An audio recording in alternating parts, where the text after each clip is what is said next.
Barang siapa yang berhijrah karena Allah Subhanahu wa taala, dia tinggalkan dunia kemaksiatannya, dia tinggalin dan dia lupain kemudian maksiat yang pernah dia lakuin, untuk senantiasa dia bertobat kepada Allah Subhanahu wa taala, maka Allah akan menjadikan tempat hijrah yang luas di bumi ini dan rezeki yang banyak.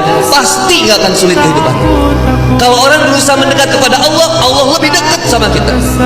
Kenapa selama ini kita senantiasa resah, gelisah dan bermasalah? Efek dari kemaksiatan yang terus-menerus kita lakukan, kita timbun, itu yang senantiasa mengganggu perasaan kita.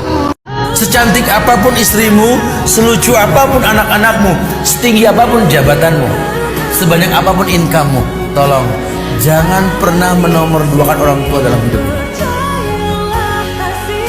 Apa artinya yang kita miliki? Harta yang banyak, tanah yang luas, kemuliaan di mata manusia, tapi kalau ridho Allah, ridho orang tua kita nggak dapat, buat apa? Hebatnya manusia ini, satu perbuatan salahmu 99 hilang.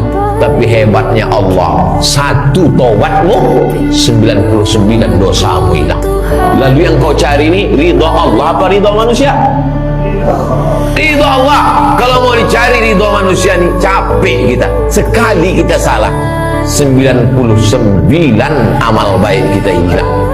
Viral dunia itu sementara, internetnya diputus gak viral lagi. Kadang-kadang yang viral kemarin kan sekarang gak ada lagi, ya kan? Yang viral tahun lalu sekarang sudah gak ada, ya kan? Jadi belum selesai kehidupan sudah hilang juga viralnya. Akhirat itu selamanya. Dan biasanya begini, kalau orang-orang yang diviralkan oleh Allah atas kehendak Allah, itu abadi melintasi setiap masa. Ya ayyuhalladzina amanu ista'inu bisabri wassalah. Hei orang-orang beriman, kalau sedang ada kesalahan, sedang punya masalah, sabar, terima dulu. Jangan dikeluhkan. Karena masalah itu dihadirkan bukan untuk menjadikan dirimu bermasalah, supaya engkau meningkat kualitas, supaya kehidupanmu lebih baik lagi, supaya engkau makin teruji, makin kuat.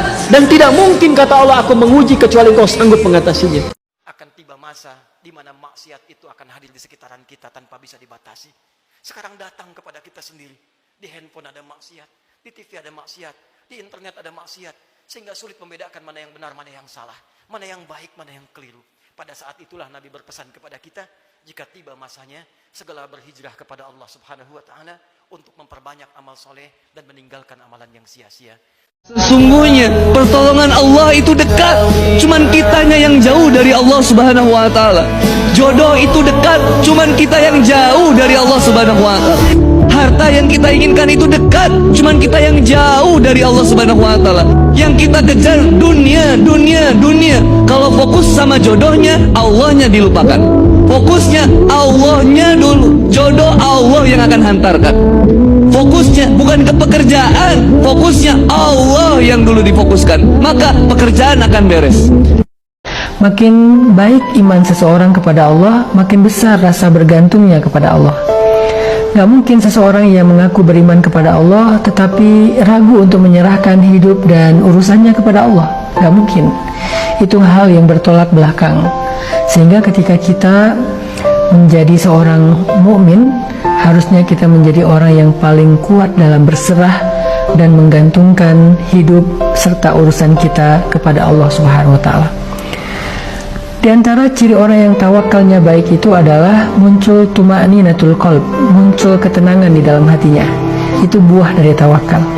Jadi kalau kita rasanya selama ini sering khawatir, sering galau, sering ngerasa terusik, sering bingung, maka salah satu kunci untuk menghilangkan semua perasaan yang tidak nyaman itu adalah belajar tawakal.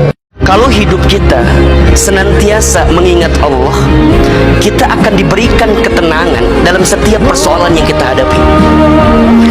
Kalau ada di antara ayah bunda, bapak ibu sekalian, kemudian merasa dalam hidup ini terasa berat dalam prosesnya, dalam perjalanannya, maka saya bisa pastikan sebabnya karena kita jauh dari Allah.